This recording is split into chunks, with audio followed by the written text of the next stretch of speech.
Salam jumpa dengan saya dalam channel Saud Raja Bicara.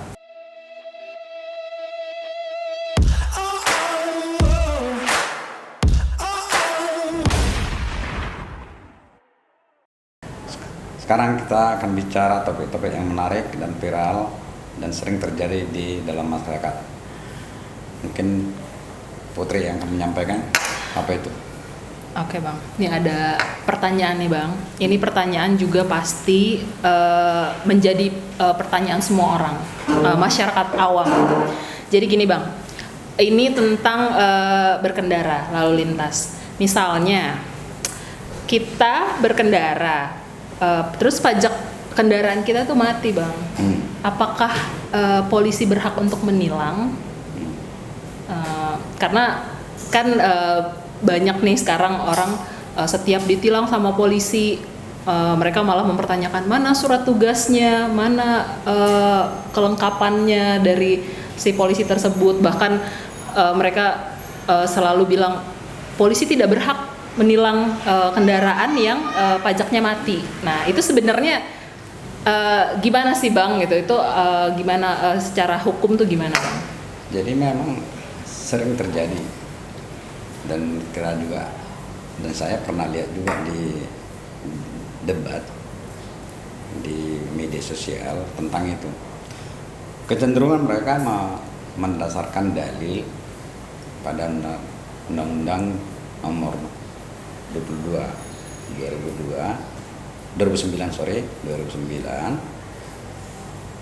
tentang lalu lintas dan angkutan jalan. Itu 265. Di pasal 265 mereka di situ ketika ada pemeriksaan tidak ada klausul khusus mengatakan yang diperiksa itu pajak kendaraannya. Iya betul. Kan gitu pasal 265. Tapi tidak sesederhana itu melihat undang-undang itu. Kita harus melihat dulu dari atas. Nah, yang perlu diketahui adalah apa sih persyaratan suatu kendaraan yang bisa dioperasikan di jalan? Persyaratan untuk dioperasikan ya. Kendaraannya. Itu satu, ada persyaratan teknis dan layak jalan. Ada persyaratan uji coba, lulus uji kendaraan. Ketiga, perlengkapan kendaraan. Keempat, registrasi dan identifikasi kendaraan bermotor. Nah, yang paling pas nanti kita lihat di pasal 64 registrasi, ya. Registrasi mengenai registrasi dan identifikasi bermotor ini. Di pasal 464 itu mengatakan registrasinya itu setiap kendaraan itu wajib diregistrasi. Itu termasuk kendaraan bermotor yang baru. Ya terus peralihan ya atau perubahan ya, identitas kendaraan, identitas dan pemiliknya. Nah terus perpanjangan kendaraan, perpanjangan STNK, ya kan. Terus ada lagi pengesahan kendaraan, disebutkan registrasi, pengesahan. Tapi pengesahan yang maksud di sini adalah pengesahan setiap tahunnya. Dalam hal ini pajaknya. Nah, nanti kita biar nanti lebih lanjut lagi. Jadi registrasi pengesahan kendaraan bermotor.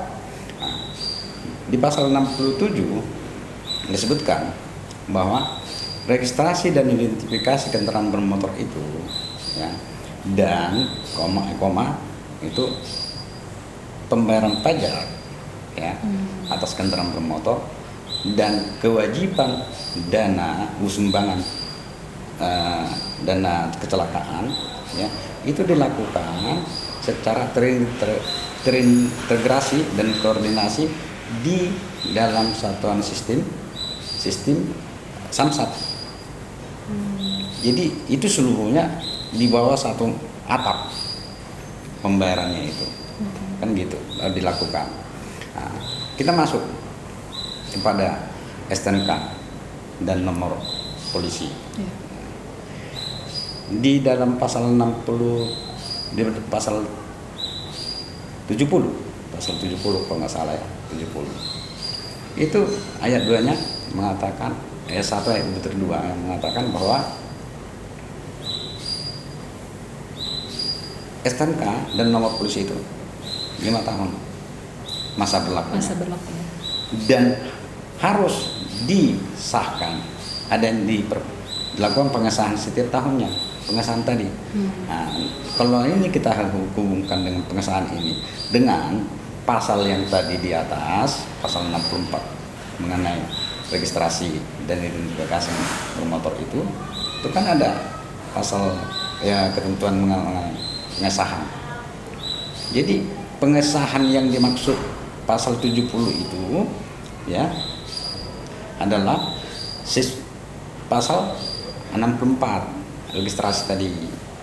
Jadi walaupun 5 tahun jangkanya STNK dan nomor polisinya ya 5 tahun, tapi harus disahkan terus ini setiap tahun.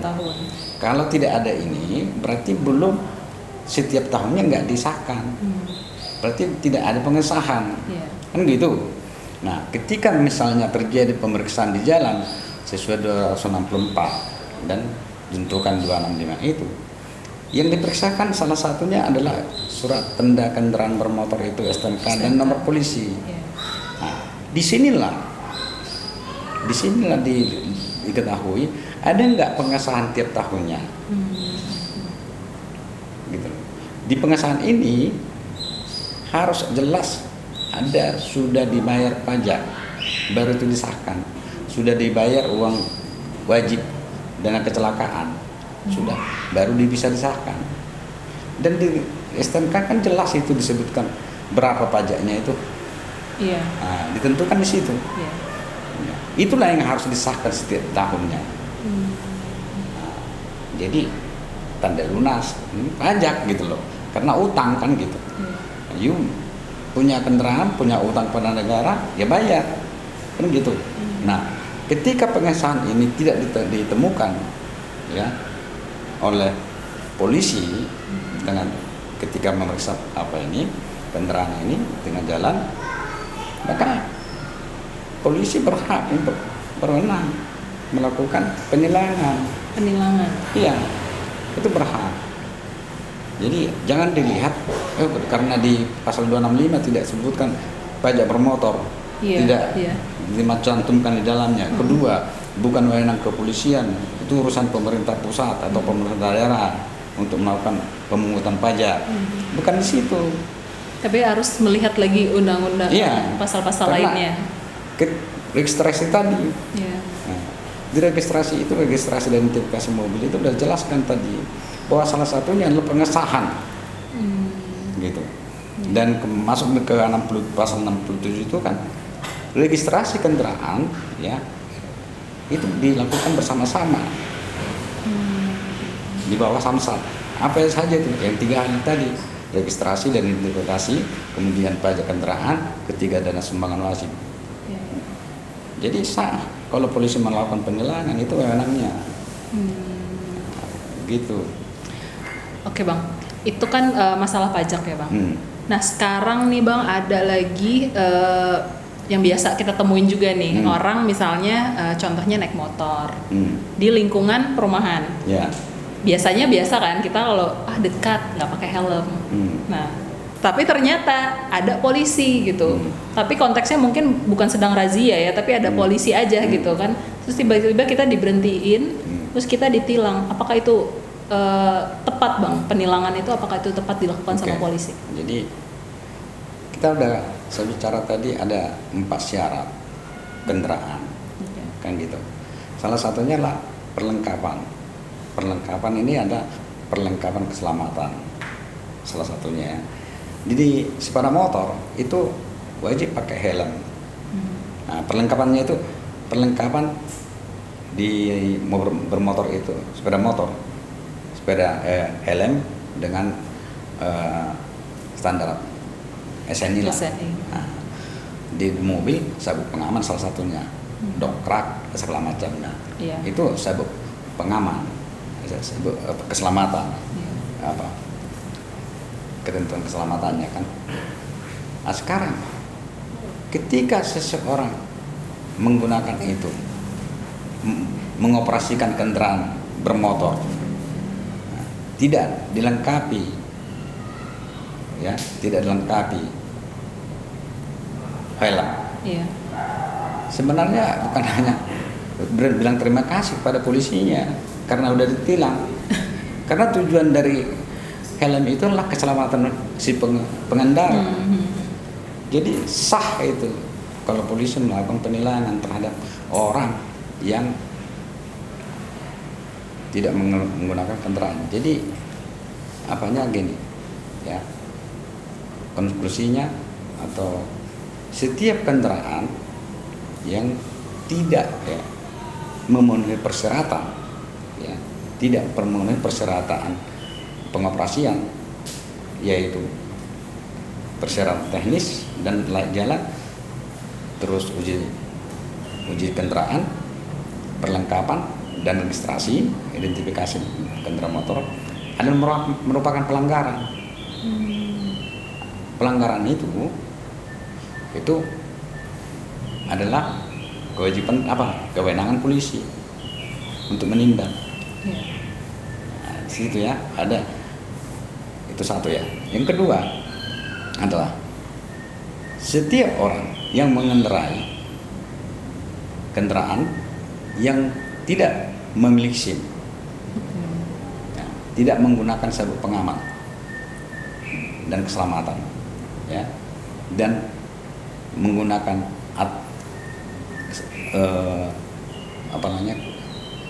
peralatan-peralatan yang ditentukan oleh pemerintah, yaitu merupakan pelanggaran. Pelanggaran itu adalah kewenangan polisi untuk melakukan penindakan. Walaupun konteksnya bukan di razia yang resmi gitu, Bang. Betul. Walaupun misalnya ada polisi nih lagi istirahat misalnya kan dekat warung. Misalnya ada lewat nggak pakai helm. Terus dia naluri kan, pasti mau menegur gitu. Berarti memang wewenang, dia punya wewenang berarti. Ya, jadi artinya gini ya, ketika kita menggunakan kendaraan, ya, menggunakan kendaraan itu kita tidak menggunakan sabuk pengaman, ya. Apakah kita penumpang di dalam mobil, ya, sebagai sabuk pengaman depan, atau pengendara sepeda motor dan yang diboncengnya. Saat ditegur polisi, seharusnya bilang terima kasih. Nah, karena dia menyelamatkan pribadi dia, keselamatan dia yang dijaga polisi. Jangan pula melawan kan gitu. Ketika dia melakukan perlawanan, ya bisa aja polisi melakukan penilangan. Gitu. Tapi satu pertanyaan lagi di situ closing. Oke. Tapi apa itu bentuk apa ya? Harus berbentuk penilangan, Bang? Apa ada bentuk lain gitu sebagai punishment untuk masyarakat yang melakukan kelalaian seperti itu, Bang? Tergantung kebijakan dari polisinya ya. Kalau dilihatnya ini sudah sering atau bahkan melawan, ya tilang kan gitu. Nggak cukup tilang, bawa kendaraannya. Ya, itu wewenang polisi kok. Oh gitu. Jadi sering terjadi, malah masyarakat ngotot kan gitu. Oke. Jadi memang polisi janganlah selalu dianggap negatif, ya, konotasi atau image yang negatif coba dibuang dari kepolisian ketika polisi melakukan pemeriksaan kendaraan Anda ataupun melakukan penilangan. Kalau sudah ditilang, nggak mungkin uangnya itu ke kantongnya, nggak mungkin itu, pasti ke negara itu. Jadi taati peraturan lalu lintasan dan hormati petugas yang sedang menjalankan tugas. Salam.